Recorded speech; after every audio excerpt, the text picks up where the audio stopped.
تو اس میں نیٹ کا بہت بڑا دخل ہے. ہمارے باپ دادا جو تھے تو ان کا معاملہ یہ تھا کہ لڑکی اگر کھڑکی کے اوپر نظر آ جائے، لڑکی اگر دروازے پر نظر آ جائے نہ، تو وہ بے چین ہو جاتے تھے کہ یہ دروازے پر کیوں نظر آ رہی ہے، یہ کھڑکی پر کیوں نظر آ رہی ہے. لیکن آج تو حال یہ ہے کہ لڑکیوں کے ہاتھ میں ایسا کھلونا موبائل کی صورت میں دے دیا گیا کہ کھڑکی کیا 7 دروازے میں بھی اگر لڑکیوں کو یا لڑکوں کو بند کر دیا جائے اور رضائی اوڑھ کر اگر سو جاتے ہیں نا، تو جو چاہے وہ کر سکتے ہیں. یعنی باپ یہ سمجھتا ہے بچہ یا بچی یہ رضائی اوڑھ کر سو گئے ہیں، لیکن ہوتا یہ ہے کہ دنیا میں غیر مردوں کے ساتھ نیٹ کے ذریعے کانٹیکٹ ہوتا ہے. کئی جگہ پر ہوتا یہ ہے کہ معاذ اللہ رب العالمین گندی گندی تصویریں خود کی دوسروں تک پہنچائی جاتی ہے، بعد میں وہی خون کا ذریعہ ہوتی ہے، وہی فساد، وہی تباہی اور بربادی کا ذریعہ ہوتی ہے. اور پھر یہ کہ آج کے ماحول میں ایک جو وجہ ہے نا، یعنی میں نے جو دیکھا، میں نے محسوس کیا، وہ آپ کو بتا رہا ہوں کہ آج یہ جو منگنی کی رسم ہے نا، منگنی کے بعد 1 سال کے بعد شادی ہوگی، 1.5 سال کے بعد شادی ہوگی. تو منگنی کیا ہے بھائی؟ منگنی کی شرعی حیثیت کیا ہے؟ منگنی کے ذریعے وہ لڑکی تمہاری کیا ہو جاتی؟ منگنی کے ذریعے وہ بیوی نہیں بنتی ہے. منگنی کرنے سے وہ بیوی نہیں بنتی ہے، بیوی بنتی ہے نکاح کے ذریعے. کس کے ذریعے؟ بیوی بنتی ہے نکاح کے ذریعے. اور جب تک نکاح نہ ہو وہ تمہارے لیے ایسے ہی حکم رکھتی ہے جیسے پہلے تھی، یعنی اجنبیہ ہوتی ہے. لیکن اب ماحول ایسا ہے، حالانکہ ہزاروں ٹھوکریں لگ چکی ہے پھر بھی سدھرتے نہیں.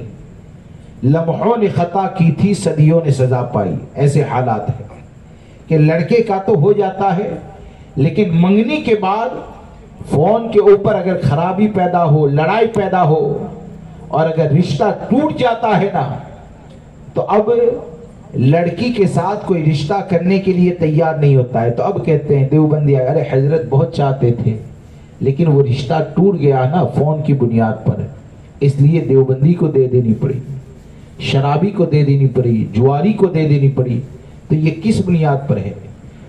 کہ جب تم نے حرام کام کا دروازہ کھولا، جب تم نے فون کے اوپر بات چیت کی اجازت دی، جب تم نے نکاح سے پہلے ملنے جلنے کی اور باغوں میں پارکوں میں گھومنے کی اجازت دی، تو یہ اجازت کی بنیاد پر ظاہر سی بات ہے کہ شریف لڑکے کا اعتماد تو ختم ہو جائے گا. کون سا شریف لڑکا ہوگا جو ایسی لڑکی سے نکاح کرنے کے لیے تیار ہوگا؟ تو یہ حرام کام کا جو دروازہ کھل گیا نا، تو یہ دروازہ کھلنے کی بنیاد پر ہزاروں لڑکیوں کی زندگیاں برباد ہوتی ہے، پھر بھی یہ چلن ختم نہیں ہوتا ہے. تو آپ مجھے بتائیں، شریعت پر عمل تو خود ہم ہی نہیں کرتے ہیں، یہ ہمارے گناہ کا نتیجہ ہے. اور دوسری بات یہ کہ اکثر یہ دیکھا ہے کہ موبائل آنے کے بعد، یعنی جب سے یہ نیٹ وغیرہ کے معاملات ہوئے، تو شادی کے معاملات میں اتنی زیادہ خرابیاں پیدا ہو گئی کہ اگر شادیاں چلتی بھی ہے نا، تو ایسا ہوتا ہے کہ کسی کے وہاں بچے کی پیدائش ہو گئی تو بولے کہ اب تو بیوی کو نبھانا پڑے گا، یا بیوی یہ سوچتی ہے کہ اب تو شوہر کو برداشت کرنا پڑے گا.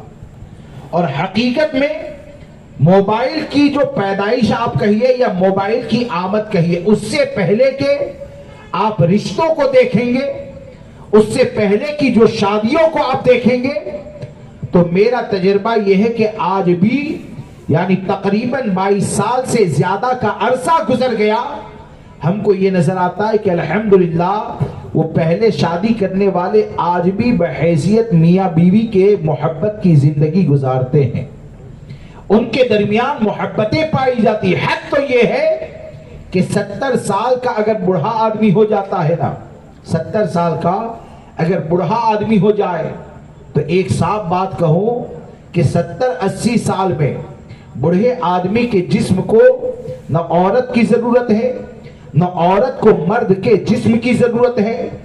لیکن ہم نے یہ دیکھا ہے کہ 70 سال کے بوڑھے اور بوڑھی عورت کے درمیان جو محبت پائی جاتی ہے نا، آج کے نوجوانوں میں شادی کے 1 سال کے بعد وہ محبت نہیں دیکھنے میں آتی۔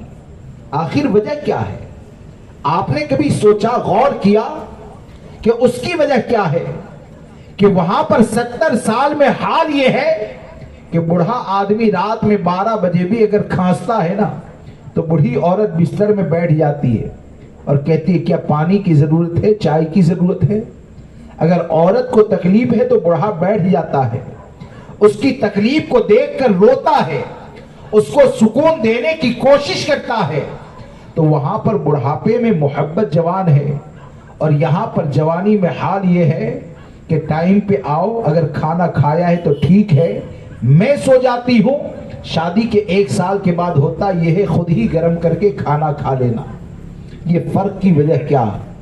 میں نے یہ سمجھا کہ اس فرق کی وجہ یہ ہے کہ آج کے 70-75 سال کے جو بوڑھے ہیں نا، انہوں نے نکاح جو کیا تھا نا، تو نکاح کرنے سے پہلے پارکوں میں گھومنے کے لیے نہیں گئے تھے، نکاح کرنے سے پہلے ساتھ میں بیٹھ کر دعوتیں نہیں کھائی تھی، نکاح کرنے سے پہلے بات چیت کا چلن نہیں پایا جاتا تھا، بلکہ ان میں اکثر تو ایسے پائے جاتے ہیں کہ اس وقت ان کے ماں باپ نے جا کر لڑکی کو پسند کر لیا نا، تو نکاح کرنے سے پہلے اس لڑکی کا چہرہ بھی نہیں دیکھتے تھے، یعنی ماں کا دیکھ کر انہوں نے پسند کر لیا، تو اللہ تبارک و تعالیٰ نے ان کی زندگی میں یہ برکتیں عطا فرمائی کہ بڑھاپے میں بھی ان کی محبتیں جوان ہوتی ہے، آپس کا درد جوان ہوتا ہے، ایک دوسرے کی عزت کے محافظ ہوتے ہیں۔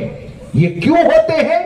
کہ ہمارے آقا نے ایک مقام پر ارشاد فرمایا کہ ہمارے آقا ارشاد فرماتے ہیں لم ترا للمتحابین مثل النکاح۔ اس حدیث پاک کو اچھے سے یاد رکھیں، اور جو میں کہنا چاہتا ہوں اس کو سمجھ لے کہ ہمارے آقا صلی اللہ تعالی علیہ وسلم نے فرمایا کہ نکاح کے علاوہ کوئی اور رشتہ دیکھا نہیں گیا کہ جو 2 اجنبیوں کے درمیان اتنی گہری محبت کو پیدا کر دے۔ یعنی لڑکا لڑکی یہ اجنبی ہی تو ہوتے ہیں نا، کیونکہ اس سے پہلے بات چیت تو حرام ہے۔ تو ہمارے آقا نے کیا فرمایا کہ 2 اجنبی کے درمیان نکاح کے ذریعے جو محبت پیدا ہو جاتی ہے نا، کہ آج تک کوئی نہیں جانتا تھا، قبیل تو کہا، روانگی ہوئی، اور آج تک دونوں میں کوئی تعلق نہیں پایا جاتا تھا، اور جیسے ہی اجنبی آمنے سامنے ہوتے ہیں تو یہ محبت کہاں سے پیدا ہوتی ہے؟ یہ سنت مصطفیٰ پر عمل کرنے کی بنیاد پر ہوتی ہے۔ یہ محبت کیسے پیدا ہوتی ہے؟